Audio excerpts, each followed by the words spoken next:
Matapos ang halos 16 na taong pagtatago, naaresto po sa Baras Rizal ang isang lalaking wanted sa pagpatay sa kanyang asawa. Balitang hatid ni EJ Gomez.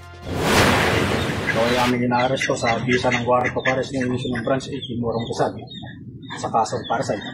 Sa bisa ng arrest warrant, pinosasan ang 53 anyos na lalaking ito dahil sa kasong pagpatay umano sa kanyang asawa. Ito pong ating na-aresto ay classified po siya as most wanted person under po ng regional level. So matagal na po itong nagtatago, almost 16 years. Ayon sa pulisya, nangyari ang krimen sa bahay ng mag-asawa sa Sitio Riza, Barangay Pinugay sa Baras noong October 2009. Base sa investigasyon, selos umano ang ugat ng krimen. Nagkaroon po sila ng pagtatalo dahilan po sa may pinagseselosan ito pong ating akusado. Nasakal niya hanggang sa mapatay niya ang kanyang asawa.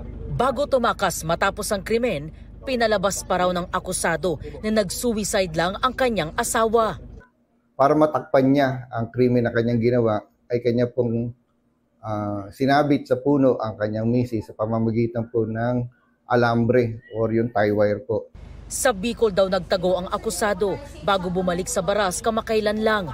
Mariin niyang itinanggi ang paratang. Sa korte na lang daw siya magpapaliwanag. Totoo po ba, sir, na pinatay niyo na po yung inyong misis? Wala po akong pinapatay, ma'am. Ma'am, sa korte na lang po. Sa Baras Municipal Police Station nakakulong ang akusado.